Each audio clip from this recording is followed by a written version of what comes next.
غزہ میں جنگ بندی اب بھی برقرار ہے۔ امریکی صدر ڈونلڈ ٹرمپ نے کہا بھارت نے روسی تیل کی خریداری نہ روکی تو اس پر بھاری ٹیرف جاری رہیں گے۔ مودی نے کہا تھا وہ روسی تیل نہیں خریدیں گے، بھارت کو روسی تیل پر فیصلہ کرنا ہوگا ورنہ اس پر معاشی دباؤ بڑھے گا۔ کہا چین کے ٹیرف کم کر سکتے ہیں مگر اسے ہمارے لیے کچھ کرنا ہوگا۔ چاہتے ہیں چین امریکہ کے ساتھ نایاب معدنیات کا کھیل نہ کھیلے۔ فی الحال حماس کو غیر مسلح کرنے کے لیے کوئی سیکیورٹی نظام موجود نہیں۔ امریکی نائب صدر جے ڈی وینس نے کہا صدر ٹرمپ نے اب تک یوکرین کو ٹوماہاک میزائل دینے کا فیصلہ نہیں کیا۔ یہ واضح طور پر مثالی نہیں لیکن وہ سمجھتے ہیں کہ جنگ بندی معاہدے نے اسرائیل اور مسلم ممالک کے درمیان دیر پا امن کی راہ ہموار کر دی ہے۔ سعودی ولی عہد محمد بن سلمان اور فرانسیسی صدر میکرون کے درمیان ٹیلی فونک رابطہ، غزہ کی صورتحال اور مشرق وسطی میں امن و استحکام پر تبادلہ خیال، دو ریاستی حل کی بنیاد پر منصفانہ امن کے حصول کے لیے عملی اقدامات پر اتفاق، دونوں رہنماؤں کا غزہ سے اسرائیلی فوج واپس بلانے کا مطالبہ۔ حکومت نے گندم پالیسی 2025-26 کی منظوری دے دی۔ نئی گندم پالیسی کے تحت کسانوں کو مناسب قیمت دی جائے گی۔ حکومت مستحکم ذخائر اور کسانوں کے تحفظ کو یقینی بنانے کے لیے اسٹریٹجک سٹاک خریدے گی۔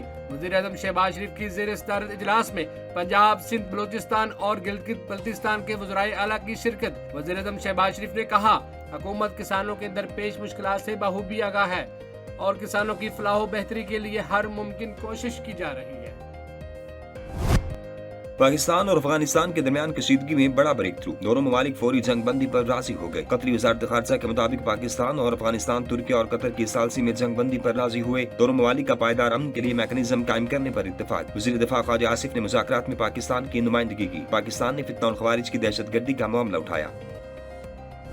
پاکستان اور افغانستان کے درمیان سیز فائر کا معاہدہ طے پا گیا۔ وزیر دفاع خواجہ آصف کہتے ہیں پاکستان کی سرزمین پر افغانستان سے دہشت گردی کا سلسلہ فی الفور بند ہوگا۔ دونوں ہمسایہ ملک ایک دوسرے کی سرزمین کا احترام کریں گے۔ 25 اکتوبر کو استنبول میں دوبارہ وفود میں ملاقات ہوگی۔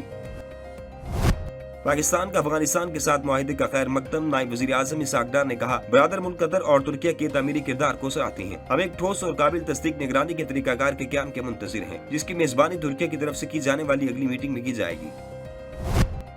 جنوبی وزیرستان میں فرنٹیئر کور کی بڑی کارروائی، افغان خودکش بمبار کو گرفتار کر لیا گیا۔ شناخت نعمت اللہ کے نام سے ہوئی، تعلق افغانستان کے صوبے قندھار سے ہے۔ اعترافی بیان میں بتایا کہ مدرسے میں موجود کچھ لوگوں نے کہا کہ پاکستانی فوج کے خلاف جہاد جائز ہے۔ ہم 40 لوگ خوست میں اکٹھے ہوئے اور باراستہ چوار پاکستان میں داخل ہوئے۔ ہمارا کمانڈر عمر حماس تھا جو خودکش حملوں کی تربیت دیتا تھا۔ 1 ہفتے کی تربیت لی، اس دوران ہمیں سکھایا گیا کہ گاڑی پر خودکش حملہ کیسے کرنا ہے۔ وفاقی وزیر داخلہ محسن نقوی سے گورنر خیبر پختونخوا فیصل کریم کنڈی کی ملاقات، امن و امان کی صورتحال اور دہشت گردی کے حالیہ واقعات پر تفصیلی تبادلہ خیال۔ ملاقات میں فتنہ الخوارج کے خلاف جاری آپریشنز اور پاک افغان موجودہ صورتحال پر بھی گفتگو۔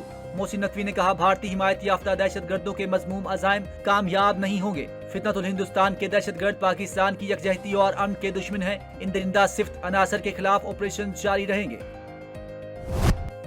پاکستان سمیت دنیا بھر میں بسنے والے ہندو برادری آج دیوالی کا تہوار مذہبی جوش و جذبے کے ساتھ منا رہی ہے۔ صدر مملکت آصف الزرداری اور وزیر اعظم شہباز شریف کی مبارکباد۔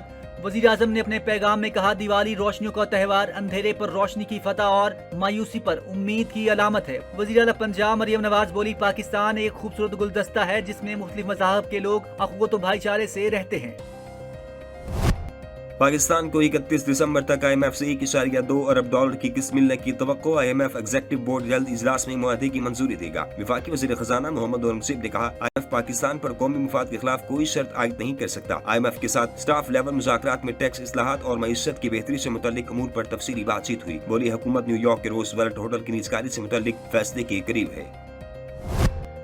جو 40 سال سے فتنہ پھیلا رہے تھے ان کو سبق سکھا دیا، مشیر وزیر اعظم و سینیٹر رانا ثناء اللہ کی فیصل آباد میں کارکنوں سے گفتگو۔ بولے پی ٹی آئی دور میں مخالفین کو جیلوں میں ڈالا گیا، میرے خلاف سزائے موت والا مقدمہ بنایا گیا۔ جب اپوزیشن میں تھے تب بھی ٹیبل پر بیٹھنے کی بات کرتے تھے۔ ملک میں فتنہ فساد جاریت سے نہیں اتفاق سے آگے چلتے ہیں۔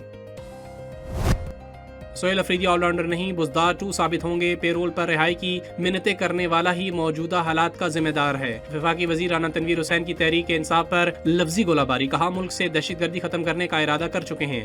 افغانستان ہمارا ہمسایہ اور برادر اسلامی ملک ہے، وہاں دہشت گرد ٹھکانے ناقابل قبول ہیں۔ افغانستان میں امن ہماری خواہش ہے، وہاں خوشحالی اور ترقی کے خواہاں ہیں۔ ہم نوجوانوں کو